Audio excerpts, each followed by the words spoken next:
en un mundo de dinero extremadamente barato y abundancia monetaria devenido de la crisis 2008-2009. Eso no va a cambiar rotundamente en los próximos 2 años, pero sí van a cambiar los grados.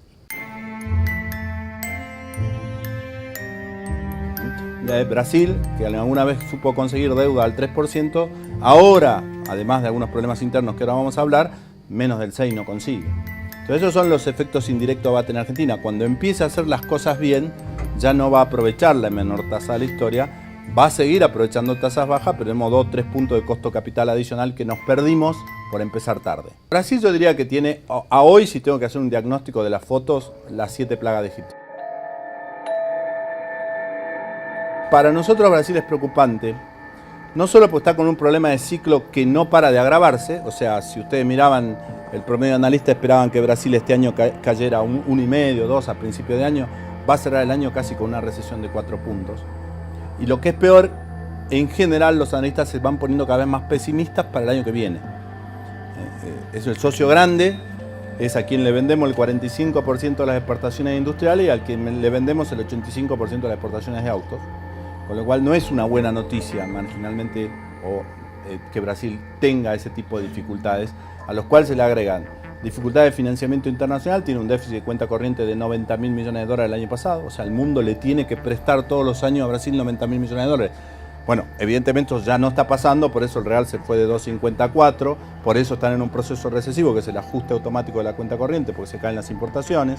Devaluar hace que tengan que girar menos moneda dura en dividendos, regalías, etcétera, etcétera, subir la tasa de interés, pagar los costos que muchos tratan de diferir y que un día se produce el proceso, ¿no? Vamos a un año intenso en términos de negociación internacional respecto de dónde va a quedar parado el Mercosur en los próximos 2 años. La verdad, a esta altura podemos decir dónde nos gustaría que quede parado.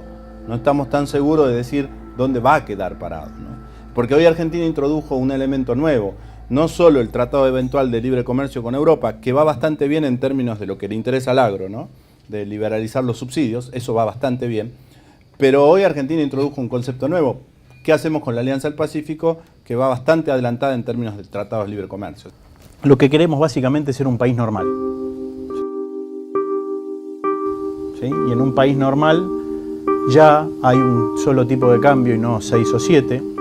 En un país normal no hay derechos de exportación para todo lo que tenga productos industriales y no industriales, como teníamos hasta hace pocos días. En un país normal la política exterior y de beneficios se juega por otro lado y no por las retenciones o los derechos de exportación.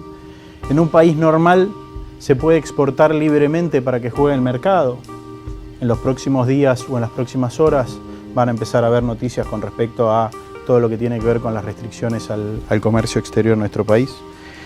En un país normal hay diálogo entre las partes y por eso Ricardo Bullagli, que es el ministro, cuando nos presentó a todos nosotros en el ministerio el viernes pasado, dijo: muchachos, se acabaron los conflictos, ¿sí? Tenemos 3 millones de problemas para resolver, pero no en una situación de conflicto. Tenemos que coordinar esfuerzos con el sector público, plantearnos objetivos para saber que cuando llegue el momento vamos a tener un canal para comercializar esas 15 o 17 argentinas que hablábamos en el año 2013, que era nuestro potencial productivo.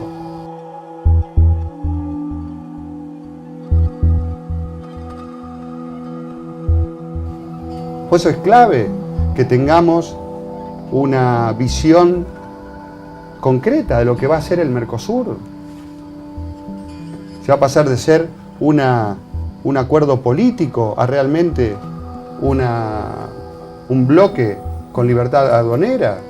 Si los países vamos a tener integrante, flexibilidad para hacer convenios país-país o no. Si se va a terminar de una vez por todas lo que venimos viendo de la no firma o el no acuerdo todavía con la Unión Europea. ¿Cuánto? 12, 15 años que estamos dando vueltas. Es clave. Tenemos que estar atentos a lo que es el Tratado del Pacífico. Dicen que van a llegar a influir sobre el 40% del comercio mundial. La fórmula de cambio básicamente nos dice que cambio es igual a I por B por P y se construye, dice, la I es la insatisfacción. Para que haya un cambio real tiene que haber una inconformidad, tiene que haber un motor interno, tiene que haber una incomodidad, algo que me motive, si se quiere, hasta emocionalmente a cambiar.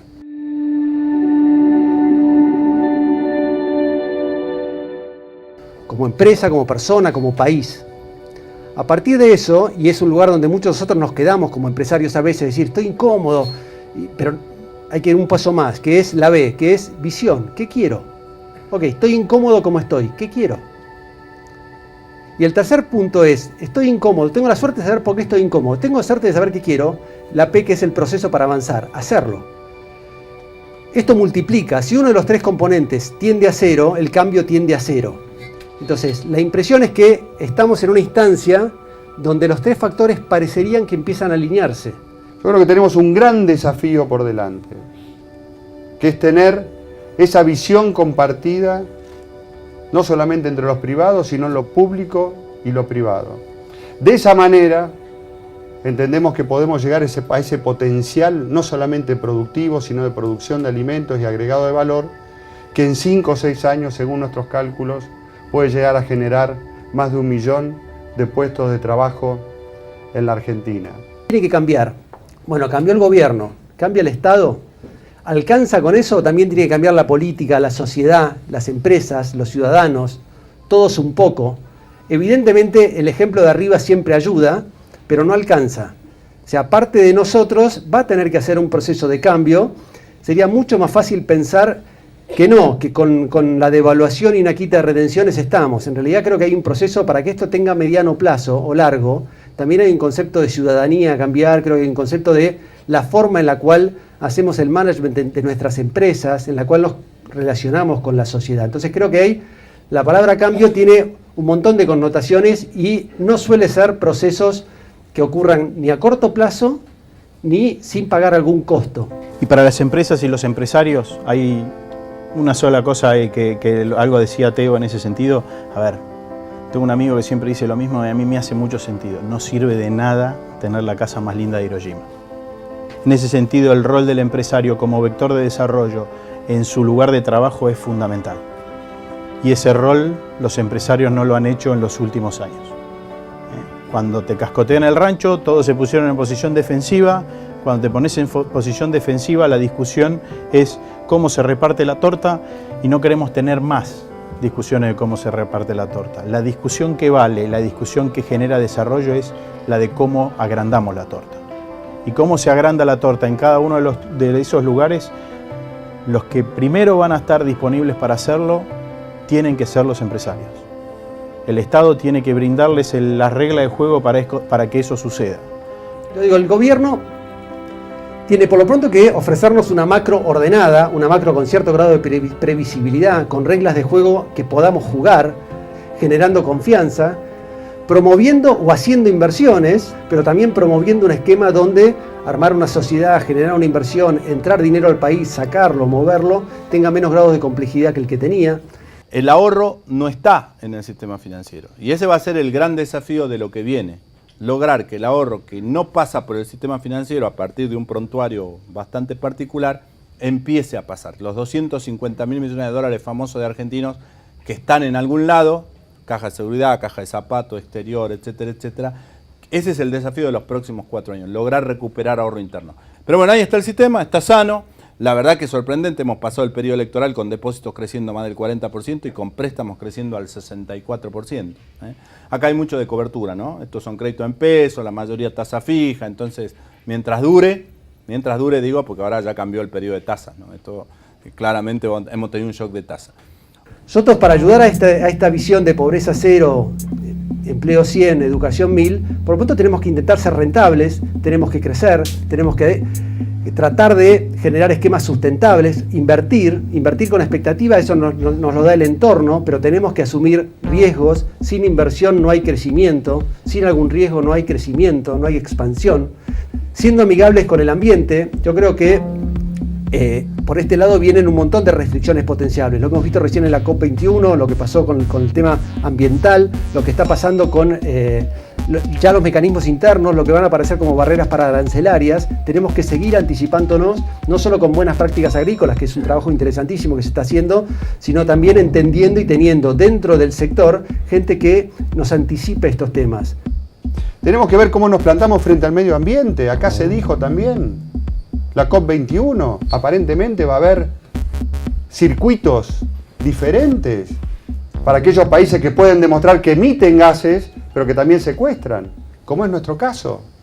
El desafío que tenemos por delante es muy grande, es muy divertido, cambiemos y no cambien, ¿sí? Y el rol de ustedes con respecto al futuro de nuestro país es muy importante y no es delegable. No es delegable en la siguiente generación. Lo tienen que hacer ustedes. Muchísimas gracias.